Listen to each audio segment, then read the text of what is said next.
አብዛኛው ሰው የማይለወጠው በዚህ ምክንያት ፋይናንሻል ማኔጅመንት የግድ ማወቅ ይኖርብናል። ያገኘኸው የዛሬው ነው። ያን ነገር ኮንትሮል ዛሬ እንደዚህ አይነት ብር አግኝቻለሁ ይሄን ነገር ለኢንቨስት እንደምናደርገው አናውቅም።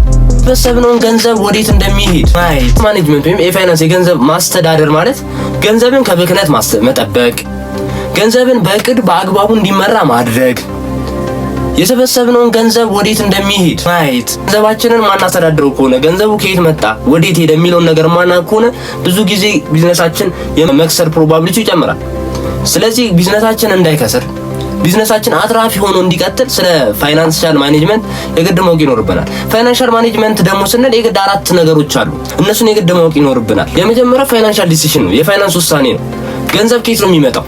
ለኔ ለድርጅቴ ገንዘብ ከየት ነው የማመጣው? ከቆጠብኩት ላይ ነው የምወስደው ቢዝነሴን ለማሳደግ ቢዝነሴን ለመጀመር ወይስ ተበድሬ? ፋይናንሻል ዲሲሽን የግድ ያስፈልጋል። ሁልጊዜ ቢዝነሱንም ጀምረን ቢዝነሱንም ራን እያደረግን ከሆነ ሁልጊዜ ስለ ፋይናንስ ዲሳይድ ማድረግ አለብን። ውሳኔዎችን መወሰን አለብን። ይሄን ነገር መግዛት አለብኝ፣ እንደዚህ አይነት ማሽኖች መቀየር አለባቸው፣ እንደዚህ አይነት ነገሮች መገዛት አለባቸው የሚለውን ነገር መወሰን አለብን። ፋይናንሻል ዲሲሽን የግድ ማወቅ አለብን። ሁለተኛው ደግሞ ኢንቨስትመንት ዲሲሽን ነው። ምን ላይ ነው ኢንቨስት የማደርገው? ገንዘብ አለን የቆጠብነው ሆነ ግን ምን ላይ ኢንቨስት እንደምናደርገው አናውቅም። ቢዝነሳችን ምን አይነት ማሽን እንደሚያስፈልገው አናውቅም። ምን አይነት ነገር እንደሚያስፈልገው አናውቅም። አንድ ኮንቴንት ክሬተር ሴቭ ያደረገው ገንዘብ ቢኖረው ላፕቶፕ ነው መግዛት ያለብኝ ወይስ ጥሩ ካሜራ የሚለውን ነገር መወሰን አለበት። ኢንቨስትመንት ዲሲሽን የሚባለው ነው። ያ ኢንቨስትመንት ዲሲሽናችን አርኦአይ ያመጣል፣ ሪተርን ኦን ኢንቨስትመንቱን ይመልሳል ወይ የሚለውን ነገር ማወቅ አለበት። ስለዚህ ስለ ኢንቨስትመንት ዲሲሽን የኢንቨስትመንት ውሳኔ ማወቅ አለብን። ሶስተኛው ደግሞ ካሽ ፍሎ ማኔጅመንት ነው። ካሽ ፍሎ ማኔጅመንት ብዙ ጊዜ ገንዘብ ማለት ለቢዝነስ የደም ስር ነው። የሰው ልጅ ያለ ደም እንደማይንቀሳቀሰው ሁሉ ቢዝነስም ያለ ገንዘብ አይንቀሳቀስም። ስለዚህ ቢዝነስም ፕሮባብሊ የሚመሰረተው ገንዘብ ለማምጣት ነው። ገንዘብ ለማምጣት ከሆነ የገንዘብ እንቅስቃሴውን የግድ ማወቅ አለብን። ገንዘቡ ወዴት ነው የሚሄደው? እንዴት ነው ገቢው? ምን ያህል ነው የሚሰላብኝ የሚለውን ነገር ማወቅ አለብን። የገንዘቡን እንቅስቃሴ ገንዘቡን ካሽ ፍሎውን የግድ ማኔጅ ማድረግ አለብን። ብዙ ስሞል እና ሚዲየም ቢዝነሶች ሁሉ ነገር የተቀላቀለ ነው። ለምሳሌ አንዳንድ ራይድ የሚሰሩ ሰዎች የዕለት ገቢያቸውን አያውቁትም። ከትላንትና ከሰሩት ጋር ይደባለቃል። በዛውም ምሳም ይበላሉ። ምን ይላሉ? በቃ ዛሬ ያገኘኸው የዛሬው ነው። ያን ነገር ኮንትሮል ዛሬ እንደዚህ አይነት ብር አግኝቻለሁ ይሄን ነገር ለእንደዚህ ለምሳ ከእንደዚህ ደግሞ ለእንደዚህ ለሴቪንግ እንዲህ ደግሞ ለኢንቨስቲንግ ብሎ ሴቭ የሚያደርግ የለም። ኦር የሆነ ዲሳይድ የሚያደርግ የለም። ፕሮባብሊ በቃ የሆነ ገንዘብ ተገኘ እንትን ማለት ነው። አብዛኛው ሰው የማይለወጠው በዚህ ምክንያት ካሹን ማኔጅ ስለማያደርገው ነው። የገንዘብ ፍሰቱ ማኔጅ ስለማያደርገው ነው። ብዙ ቢዝነሶች እዛው የሚቀሩት ተመሳሳይ አመት ብራንች የማይከፍቱ እዛው የሚቀሩት ገንዘባቸው ማኔጅ ስለማያደርጉ ነው። ጨረሻው ደግሞ ሪስክ ማኔጅመንት ነው። ቢዝነስም ጀመርን በኖርማል ላይፍም ሪስክ አለ። ያለ ሪስክ ደግሞ ገንዘብም አይገኝም። ሪስኮችን አንድ መውሰድ አለብን። ሁለተኛ ደግሞ ሪስኮችን ማኔጅ ማድረግ አለብን። መግባት የሌለብን ቦታዎች ላይ ለመግባት ነው።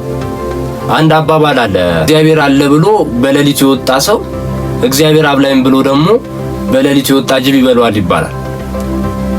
ስለዚህ የሆነ ነገር ስናደርግ ካልኩሌትድ መሆን አለብን። በቀን ነው እንጂ መውጣት ያለብን። ቀን ለሰራዊት ለሊት ለአራዊት የሚባልም አባባል አለ አይደለ? ስለዚህ ሁሉም ነገር የሚሆነው በጊዜው ነው። ሪስክ ስንወስድም ተመጣጣኝ እኛን የሚመጥን አይነት ሪስክ ነው መውሰድ ያለብን። ሪስክ ውሰዱ እንደዚህ አይነት ግቡ ይላሉ፣ ግን ያ አይደለም። ሪስክ ስንወስድ ካልኩሌትድ የሆነ ሪስክ ነው መውሰድ ያለብን። ለቢዝነሳችን በተለይ ለላይፍም ካልኩሌትድ የሆነ እያንዳንዱን ነገር የምናውቀው ሪስክ ነው መውሰድ ያለብን። አወዳደቅን አሳምረ ነው መውደቅ ያለብን። አወዳደቅህ ከእንቅፋት አመታት ያስታውቃል። ስለዚህ ምን ጊዜም ሪስክም ስንወስድ ምንም ቢሆን የምንወስደውን ሪስክ ካልኩሌትድ ሪስክ መሆን አለበት። ሌላኛው ደግሞ ሪሶርስ ማኔጅመንት ነው። ፕሮባብሊ ፋይናንሳችንን ማኔጅ አድርገን ሪሶርሳችንን ማኔጅ የማናደርግ ከሆነ ኪሳራ ነው። ምክንያቱም ሪሶርሱን የምንገዛው ኦር ሀብቱን የምንገዛው በገንዘባችን ነው አይደለ? ያንን ማሽን ኦር የገዛነውን ንብረታችንን በአግባቡ ማንጠቀምበት ከሆነ የሚቃጠልበትን ሜትድ የምናመቻችለት ከሆነ ከሰርን ማለት እኮ ነው። ስለዚህ ለእያንዳንዱ ነገራችን ማኔጅ ማድረግ ይጠበቅብናል። ሪሶርስ ስንል ተጋነኑን ብዙ ነገሮች አሉ። ለምሳሌ ላፕቶፕ ያለው ላፕቶፑን በአግባቡ መጠቀም። ሰው ቀጥሮ የሚያሰራ ከሆነ ዋናው ነገር ሰው ቀጥሮ የሚያሰራ ከሆነ ትልቁ ሪሶርሳችን እሱ ነው። ትልቁ ሀብታችን እሱ ነው። ከሰው ጋር መስራት፣ ተስማምቶ ኮላብ አድርጎ መስራት። ስለዚህ የሆነ ነገር ስናደርግ የሆነ ነገር ስንል ምን መሆን አለበት? ሪሶርሳችንን ማኔጅ ማድረግ ገንዘባችንን በአግባቡ መጠቀም። ሪሶርሱን በአግባቡ ያልተጠቀመ ሰው ገንዘቡን ያባክነዋል። ተጨማሪ ነገር ድጋሚ ይገዛል ያን ነገር። ብዙ ጊዜ ስሞልና ሚዲየም ቢዝነሶች ላይ የማስተውለው ነገር ምን አለ፣ አንዳንድ እቃዎችን አንዳንድ ማሽኖችን ይገዙና ወር በዝናብ በፀሐይ ይበላሻል። ያ ማሽን ያለልም ይበላሻል። ሪሶርሳቸውን በአግባቡ ማኔጅ ስለማያደርጉት ያን ነገር አንድ አመት 2 አመት ሊያገለግል የሚችለውን ማሽን በአግባቡ ባለመጠቀማቸው በአግባቡ ባለመያዛቸው ምክንያት በ2 ወር በ3 ወር ይበላሻል። ስለዚህ ሪሶርሳችንን የግድ ማኔጅ ማድረግ አለብን። አነሰም በዛም በላይፍም ላይ ቢሆን ለፐርሰናል ራሱ ልብሳችንን በአግባቡ መያዝ እኮ ነው። ልብሳችንን በአግባቡ ብናጥበው ብንይዘው ሪሶርሳችን ማኔጅ ያደረግን ለፐርሰናላችን ያለውን ይሄ ነው። ስለዚህ እንደዚህ እያደረግን ነገሮችን ዋይድ ሬንጅ እያደረግን መመልከት ነው። ከዚህ ቪዲዮ ላይ ምን ተማራችሁ? የተማራችሁትን ነገር ኮሜንት ላይ አስቀምጡልኝ፣ አነበዋለሁ። ይህንን ቪዲዮዎች ደግሞ የምትፈልጉ ከሆነ ሰብስክራይብ አድርጉ። የሚቀጥለው ጊዜ እስከምንገናኝ ድረስ ቸር ቆዩኝ።